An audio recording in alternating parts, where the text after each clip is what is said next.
입니다. 네. 고맙습니다.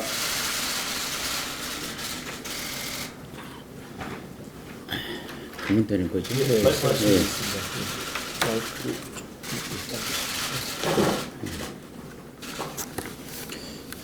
오늘 이렇게 일요일날 기자 여러분의 휴식을 빼앗아서 이거 정말 미안합니다. 그래서 지난 11일 바로 이 자리에서 제가 총선 출마를 선언한 이후 저한테 이제 많은 기자분들께서 인터뷰를 요청하셨는데 제 일정이 너무 바빠서 그간 이제 응해주지 못한 데 대해서 대단히 미안스러운 마음을 전하고 싶습니다. 그래서 이제부터 저는 언론과 이제 적극적으로 이제 소통할 그런 이제 계획임을 이제 말씀드리겠습니다. 제가 오늘 일요일임에도 불구하고 여러분들께 기자간담회를 이제 하자고 한 것은 그럴 만한 특별한 이유가 존재하기 때문입니다. 지난 제가 11일 날 출마 선언한 이후부터 많은 분들이 저한테 저희 앞으로 이제 신변이 어떻게 되겠는가, 그래서 신변 이 경호 문제 이런 걸 대단히 많이 이제 걱정해 주었습니다. 그래서 제가 오늘 아무래도 제가 앞으로 지역구 후보자로 등록되면 다 알려질 일이기 때문에 저의 신변 안전과 관련된 그런 중요한 문제를 공개하자고 합니다. 저는 한국에서 태영호로 알려져 있지만 사실 저의 주민등록 이름은 태구민입니다. 생년월일도 실제 제가 태어난 날은 62년 7월 25일이지만 이 배포문에 24일이라 되는데 잘못돼 7월 25일입니다. 7월 25일이지만 주민등록상 생년월일은 다릅니다. 제가 2016년 12월 대한민국 국민으로 새롭게 태어날 때 저는 북한의 테러 위협을 피하기 위해서 또 북한이 저를 여러 가지 방법으로 찾아내지 못하도록 하기 위해서 이름도 개명했고 주민등록상 생년월일도 다 고쳤습니다. 그래서 당시 저는 개명할 때 태구민으로 개명한 데는 구원할 구자에 백성 민자를 써서 북한의 형제 자매들을 구원해 보겠다는 의미로 구민이라고 개명했습니다. 그래서 이렇게 이름을 개명해서 지난 몇 년간 저희 신변 안전에 대단히 큰 도움이 되었습니다. 그러나 저는 선거법에 의해서 주민등록 이름을 이제는 공개할 때가 이제 다가왔다고 이제 판단하고 사실 이번 총선을 계기로 제 원래 이름과 생년월일을 되찾으려고 개명 신청도 하였습니다. 그러나 법원에서 개명 신청이 3개월 정도 걸린다고 이제 통보가 왔기 때문에 결국 총선 전에는 원래 이름대로 다시 제가 개명하는 것이 거의나 불가능하게 되었습니다.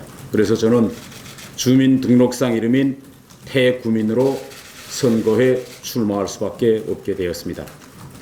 저는 이렇게 돼서 저의 모든 신변이 이제는 다 공개된 이런 상태에서 저의 신변 안전 보장에 어려움이 증가하게 되어 있는데 이러한 어려움이 증가하더라도 정부를 믿고 대담하게 새로운 도전에 당당히 나설 생각입니다. 앞으로 지역구에 제가 가면 지역구 주민들도 제가 지난 몇 년간 태구민이라는 이름으로 살아온 것에 대해서 이해해 주리라고 저는 기대합니다. 저는 다음으로 이제 이번 선거 기간 언론과의 소통을 이제 매우 중시하고 있습니다. 그 이유는 지금 인터넷으로 북한은 물론 해외에 있는 제 동료들과 해외에서 살고 있는 북한 주민들이 저희 활동 상황을 주의 깊게 들여다보고 있기 때문에 저를 통해서 그들이 대한민국의 자유와 민주주의 시스템에 대한 이해를 넓히도록 하는 데 기여하고 싶습니다. 이와 동시에 저를 통해서 21대 총선에 대해 해외 언론에도 저는 적극 알리고 싶은 이런 심정입니다. 그래서 요즘 외국 언론들에서도 인터뷰 요청이 매우 많게 제기되기 때문에 외국 언론들과의 회견은 이번 주 수요일 오후 2시 30분 서울 프레스센터 외신 기자 클럽에서 제가 직접 영어와 중어로 이제 진행할 이런 계획도 가지고 있습니다. 그리고 앞으로 이제 지역구가 결정되기 전까지는 평화, 남북 교류와 협력, 인권, 북핵 등 문제에 집중하고 지역구가 결정되면 해당 지역구가 안고 있는 그러한 구체적인 문제들을 다룰 계획입니다. 많은 분들이 저에게 지역구도 잘 모르고 어떻게 해당 지역구 문제를 다루겠느냐 이렇게 걱정하시는 분들이 대단히 많습니다. 그래서 저는 이미 지역구들의 자유한국당 조직이 존재하고 또 선출직 분들도 이제 계시기 때문에 그분들의 도움을 받으면서 협의하면 지역구 유권자들이 이익을 반영한 그런 정책이 나올 것이라고 저는 믿습니다. 지역구 주민들과 열심히 접촉하고 소통하고 또 지역구 주민들의 협조를 이끌어내는데 최선을 다할 것입니다. 분명히 저한테는 부족한 점이 많이 있을 것입니다. 하지만 성실하게 노력하여 그런 우려를 불식시킬 수 있도록 저의 최선을 다하겠다는 약속을 거듭드립니다. 지역 구민들이 저를 선택해 주신다면 대한민국 국익에 가장 큰 기여를 한 국회의원이란 평가를 받을 수 있도록 다하도록 하겠습니다. 이제 저는 이번 21대 국회 총선거에 대해서 이렇게 생각하고 있습니다. 여러분, 오늘 지금 2월 16일은 북한에서 김정일의 생일입니다. 오는 4월 15일은 대한민국 21대 국회의원 선거의 날이나 북한에서는 김일성이 태어난 날입니다. 김일성 생일에 북한 주민들이 저를 통해서 대한민국 국민들이 자유 선거 통해서 국회의원을 선택할 수 있다는 사실을 저는 알고 싶습니다. 21대 국회 선거 과정을 통해서 21세기의 현 대한민국의 모습, 나아가 21세기에 통일된 대한민국의 모습을 알렸으면 하는 게 저의 꿈입니다. 지금까지 대한민국 총선에 무관심했던 북한 지도부와 해외에 있는 저의 외교관 동료들과 수만 명의 북한 근로자들이 매일매일 대한민국 선거와 대의 민주주의가 실현되는 과정을 낱낱이 살펴보면서 자유민주주의를 학습하는 중요한 계기가 될 것이라고 저는 생각합니다. 지금 북한 엘리트들조차 민주주의 선거가 어떻게 대한민국에서 치러지는지 전혀 모릅니다. 이러한 과정을 북한 주민들이 통일 전이라도 제대로 아는 것이 저는 매우 중요하다고 생각합니다. 사실 저도 북한에 있을 때 대한민국의 선거를 다룬 이런 영화나 드라마를 많이 보았습니다. 그런데 제가 지금까지 북한에 있을 때 드라마나 영화를 통해서 본 대한민국 국회 선거는 민주주의 그런 선거 절차 그 과정보다는 선거 작전을 음모적인 방법으로 그렇게 서로 사전에 계획하거나 군품을 살포하거나 또 선거 후 부정선거에 걸려들어 감옥에 가는 이런 부정적인 모습을 다룬 이런 콘텐츠만 제가 북한에 있을 때 많이 보았습니다. 그런데 제가 이번에 실제 출마하면서 선거법을 하나하나 뜯어서 읽어보는데 저로서도 대단히 속으로 놀랐습니다. 이렇게 선거법이 구체화되어 있을 줄은 저도 꿈에도 몰랐고 아마 세계적으로 우리 대한민국 선거법만큼 구체화되어 있는 이런 선거법은 저는 없지 않느냐 이렇게 저는 생각합니다. 여러분도 잘 아시겠지만 북한에서 선거날이라고 하면 당일날 줄 서서 선거장에 들어가 선거표를 찬송함에 넣고 나왔던 그런 기억밖에 저 안에 없습니다. 북한의 선거구는 687개이고 의원수도 687명입니다. 북한은 유일 정당제이므로 한국처럼 비례대표도 없습니다. 인구는 우리 대한민국의 절반 정도이나 대의제 민주주의가 대한민국보다 더 잘 되어 있다는 걸 선전하기 위해서 대한민국보다 국회의원 수도 2배 이상입니다. 미국 의회보다도 많아야 된다고 생각해서 미국 의회보다도 많습니다. 그래서 저는 앞으로 제가 선거를 직접 뛰면서 북한 주민들을 향해 북한과 대한민국 선거가 어떻게 다른지 제가 직접 체험하는 바를 구체적으로 소개할 예정입니다.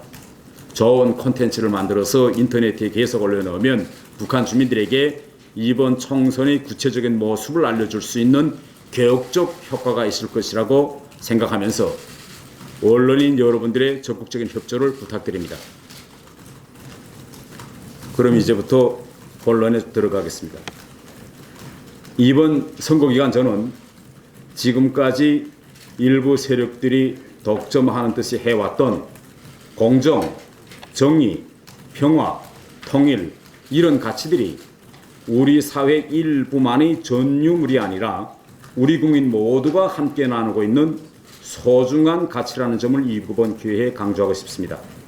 그래서 저는 선거기간에 헌법 가치에 충실한다는 의미에서 헌법, 공정한 경쟁에 기초한 공정, 정의에 기초한 평화 이렇게 헌법, 공정, 정의 이 세 가지 원칙을 강조하려고 합니다. 그래서 앞으로 공천위에서 지역구가 결정되면 헌법과 공정한 경제 측면은 지역구의 현실에 맞게 그때 가서 디테일하게 밝히고 오늘은 지역구가 아직 선정되지 않았으므로 정의에 기초한 평화, 정의에 기초한 남북관계 이런 것에 대해서 제가 중심적으로 간단히 밝히려고 합니다. 저는 평화와 남북관계에서 항상 공정과 정의 이 두 가지 원칙을 중시하고 있습니다. 대북 정책에 대한 저희 견해를 밝힌다면 북핵 문제, 평화 문제 등과 관련해서 저는 북한의 핵무기를 포기할 의사도 없으며 적화 통일 전략을 포기한 적도 없다는 것을 여러 번 얘기했습니다. 나는 우리가 공정한 평화를 이룩하려면 큰 틀에서 한미동맹에 기초하여 우리의 국방력을 든든히 다지고 현대북 제재를 유지하면서도 북한과의 접촉 기회를 누리고 서로 알고 이해하고 교류해 나간다는 입장에는 변함이 없습니다. 우리가 북한에 성의를 보이고 정성을 다하면 핵도 포기할 것이라고 여기는 것이 문제라고 저는 생각합니다. 이런 방식으로는 결단코 비핵화를 이룰 수 없을 뿐 아니라 북한의 위협을 더욱 키울 뿐이고 정의롭지도 못합니다. 저는 평화도 정의로운 평화와 정의롭지 못한 평화가 있다고 생각합니다.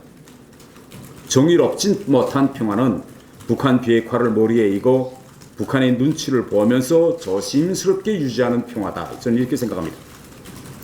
정의로운 평화는 우리가 주동적으로 지켜나가는 평화라고 생각합니다. 저는 지금의 상황을 정의롭지 못한 평화 상태라고 생각합니다. 6.25 전쟁 후 국부적인 충돌은 있었지만 평화는 유지되었습니다.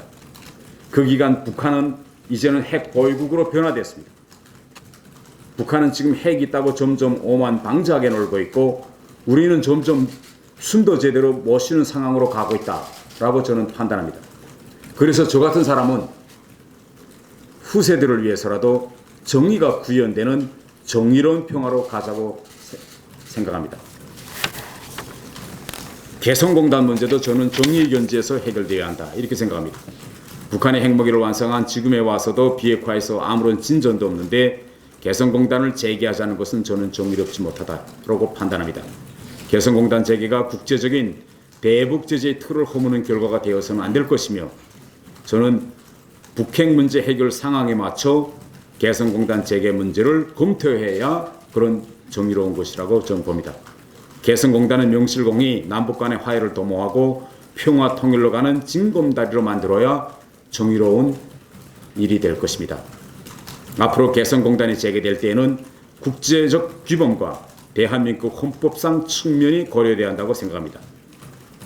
저는 북한 주민을 대할 때도 인간으로서의 인권과 노동권이 중시되어야 한다고 생각합니다. 앞으로 개성공단이 재개된다면 월급을 줄 때도 지금처럼 김정인 사무실로 현금 박스를 직송하지 말고 노동자에게 직접 주어야 저는 정의로운 또 정의가 실현되는 그런 과정이라고 봅니다. 그런 문제에서 최근 나들 지금 이야기되고 있는 개별 관광 문제를 들여다본다면 개별 관광 자체가 좋은 것처럼 보이지만은 저는 지금 상황처럼 가면 정의롭지 못하다고 봅니다.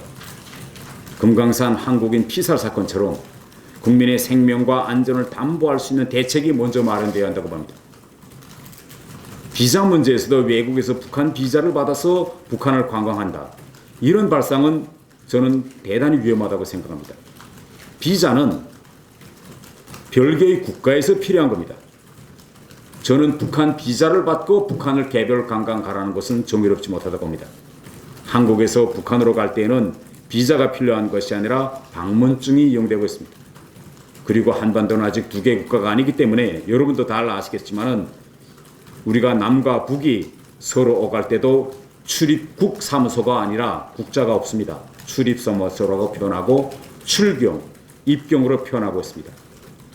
지금 엉뚱하게 비자를 받고 북한으로 관광 가자고 하는 것은 이건 우리 대한민국이 먼저 영구 분단으로 가자는 소리와 같기 때문에 저는 정의롭지 못하고 생각합니다. 유엔은 평화 없이는 개발이 있을 수 없고 인권 없이는 평화가 있을 수 없으며 평화 없는 개발은 없다고 하고 있습니다. 우리 사회 일부에서 북한이 일정한 소득 수준에 올라서도록 먼저 도와주고 그전에는 북한 인권 문제를 꺼내지 말자고 하는 것은 사리에도 맞지 않고 정의롭지도 않다는 것이 저의 생각입니다. 오늘 기자간담회에 참석해 준 언론 여러분 너무 고맙습니다. 태영호는 개인 태영호가 아니라 대한민국의 자유가치를 알리는 태영호이자 북한의 변화를 이끌어내는 태영호가 될 것입니다. 저의 도전이 한반도의 평화와 통일, 나아가 우리 공동체의 성장과 번영을 이루는 밑구름이 되기를 바랍니다. 감사합니다. 예, 오늘 이렇게 태영호 공사님 이제 앞으로 지역구가 저희 동선관리위원회에서 아직 결정되지 않았지만 여러 지역에 심사 과정을 거치고 나서 최종적으로 지역구가 결정되시고 나면은 향후에 이제 태구민 후보로 여러분께 선을 보실 겁니다. 또한 오늘 그동안 남북 관계나 평화 통일에 대한 그동안 널리 알려오셨던 생각을 다시 한번 주요 사안들에 대해서 정리해서 말씀드리는 기회를 드렸습니다. 지금부터는 질의응답 시간을 갖도록 하겠습니다. 네, 제가 질문하니까 제가 먼저 태영호 공사님 출마에 대해서 일부 의원님과 일부에서는 남북 관계에 악영향을 미친다고 좀 비난하는 목소리도 있는데 거기서 어떻게 생각하십니까? 네, 제 생각에는 우리가 우선 우리 헌법적 그런 가치관, 제가 아까도 이야기했습니다. 저는 헌법에 충실하겠다. 그래서 저는 모든 판단과 행동의 출발점을 저는 우리 대한민국 헌법적 가치관에 맞게 이제 행동해야 된다고 생각합니다. 그러면 우리 대한민국의 이런 헌법적 가치관과 민주주의 원칙에 볼 때 제가 선거에 출마한다는 것이 과연 남북관계를 해치고 대한민국의 안보 환경을 해친다. 저는 이렇게 판단하는 것은 좀 무리가 아닌가. 저는 이렇게 생각합니다. 예. 중앙일보 김기정 기자라고 합니다. 정부로부터 지금 신변 보호를 받고 계실 텐데 출마 의사 밝힌 게 이제 아무래도 좀 신변 위협이나 이런 것들이 좀 가중될 거라는 그런 좀 생각들이 드는데요. 출마 의사 밝히신 뒤에 뭐 국정원이나 경찰 이런 좀 국가기관으로부터 무료를 전달받는 건 없으신지? 제가 제 신변 경호 뭐 이런 문제와 관련해서는 사실상 제가 밝히는 것은 전 부적절하다. 저는 이렇게 생각합니다. 그래서 이 사항에 대해서는 저는 이거 제가 밝힐 사항이 아니다. 이렇게 말씀드리고 싶고, 저는 우리 대한민국을 믿고 또 우리 대한민국 정부를 믿습니다. 그렇기 때문에 제가 활동하는 이런 선거 이제 활동에 저는 모든 것을 우리 정부도 그런 법과 또 헌법의 그런 가치 여기에 맞게 이제 우리 정부도 보장해주지 않겠냐, 저는 이렇게 생각합니다.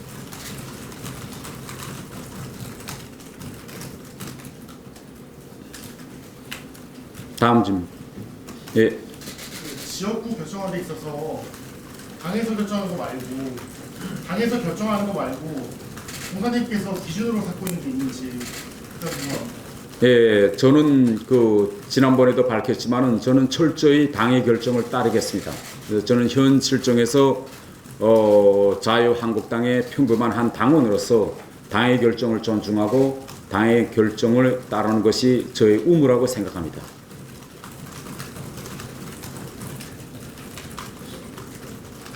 신변보호 문제 관련해서요. 잘 안 들립니다. 신변보호 문제 관련해서요. 예. 어쨌건 국민 세금으로 비용을 해결을 하고 있는데 그런 걸 국회의원 이제 사법으로 하실 때 그런 데 활용되는 거에 비판적으로 보는 시각도 있거든요. 이런 것도 어떻게 생각하세요? 제가 이제 방금 이야기했지만은 뭐 국민 세금과 경호 문제 이런 문제는 사실상 이거 제 입장에서 제가 밝히고 뭐 이런 할 사항은 아니고 좀 그런 부분이나 질문이 있으면 정부 측에다가 이제 하는 것이 맞지 않겠냐 저는 이렇게 생각하고 예, 있습니다. 그 대목은 제가 좀 첨언을 하나 하겠습니다. 태영 공사님은 이제 우리와 똑같은 대한민국 국민이십니다.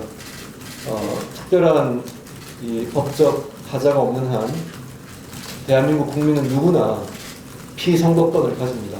그 헌법적 권리가 보장되어야 되며, 물론 이 탈북 과정에서의 이런 특수한 이 여건 때문에 지금 신변 보호를 대한민국 정부 특히 어려운 여건 속에서 이 신변 경호 업무에 정말 충실히 잘 직무를 수행하고 계신 자랑스러운 우리나라 경찰관들 덕분에 잘 보호를 받고 있지만 신변 보호 문제가 이 출마에 제약이 되는 것은 그것은 우리 헌법 가치에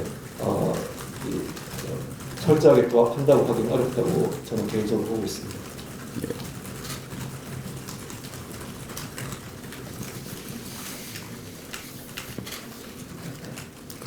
질문이 없으면 예, 질문이 더 없으시면 오늘 간담회 이것으로 좀 마치겠습니다. 예, 오늘 예. 많은 관심과 참여에 다시 한번 감사드립니다. 네, 예. 고맙습니다. 예, 감사합니다.